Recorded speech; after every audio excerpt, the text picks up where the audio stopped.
அனைவருக்கும் வணக்கம். மற்றும் ஒரு புதிய அரசு வேலைவாய்ப்பு பற்றிய தகவலோடு வந்திருக்கும். அதாவது இலங்கையின் புகையிர திணைக்களத்தில் தான் இந்த வேக்கன்சி வந்திருக்கு. அந்த பதவியை பார்க்க போனோம்னு சொன்னால் பங்களா உதவியாளர். அதாவது இந்த பதவிக்கு மொத்தம் 20 வெற்றிடம் இருக்குது. அதாவது 20 வேக்கன்சிக்கு கால் பண்ணப்பட்டிருக்கு. இது ஒரு நிரந்தரமான அரச ஓய்வூதியம் கிடைக்கக்கூடிய வேலையாக காணப்படுது. அடுத்த விஷயம், இதில் கல்வி தகுதியை சும்மா ஷோர்ட்டாக பார்ப்போம்.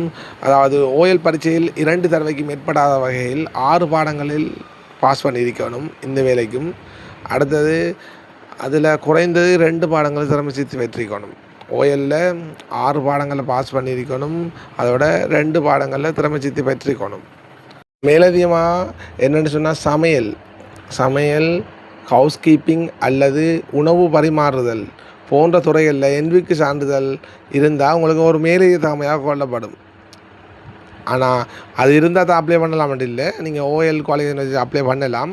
ஆனால் இந்த குவாலிஃபிகேஷன் இல்லை என்விக்கு லெவல் இருந்தால் உங்களுக்கு அது மேலதிக தகமை, அதாவது புள்ளி வழங்கும் போது உங்களுக்கு மேலதிக மார்க்ஸாக அது இருக்கும்.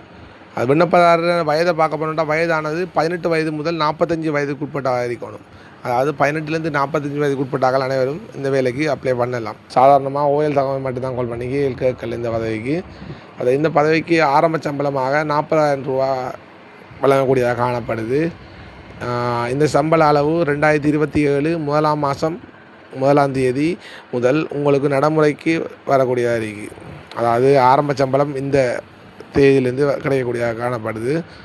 அடுத்தது விண்ணப்பிக்கும் முறையை பார்க்க போகிறோம்னா, விண்ணப்ப படிவம் 2026 ஆகஸ்ட் மாதம் 25ஆம் தேதிக்கு முன்னர் பதிவு தபாலில், அதாவது ரெஜிஸ்டர் போஸ்ட்டில் மட்டும்தான் நீங்கள் அனுப்பணும்.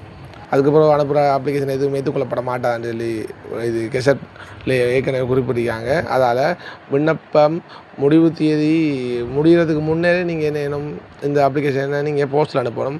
ஆனால் இன்னொரு சின்ன விஷயம் இருக்குன்னு சொன்னால், இதில் இந்த அப்ளிகேஷனுக்கான கெசட் சிங்களத்தில் மட்டும்தான் வெளியிட்டு வந்திருக்கு. இன்னும் தமிழ்லேயும் இங்கிலீஷ்லேயும் வெளியாகலை. அப்போ தமிழ் இல்லாட்டி இங்கிலீஷில் ஏதாச்சும் கெசட் வெளியானதுக்கு பிறகு தான் நாங்கள் இனிமேல் அப்ளிகேஷனை உங்களுக்கு வீடியோ டெஸ்கிரிப்ஷனில் கீழே அப்ளிகேஷனை நாங்கள் போடுவோம். அதை நீங்கள் டெவலப் பண்ணி எடுக்கலாம் தாராளமாக. இப்போதைக்கு சிங்களத்தில் மட்டும் இருக்கிறதால நாங்கள் அப்ளிகேஷன் அதில் போடலை. வீடியோ சேவ் பண்ணி வைங்கோ. இங்கிலீஷில் அப்ளிகேஷன் இது கெசட் வெளியான உடனே நாங்கள் அப்ளிகேஷன் ப்ரிப்பேர் பண்ணி உங்களுக்கு டெவலப் பண்ணுற அளவுக்கு ரெடி பண்ணி போடுவோம். Okay, thank you.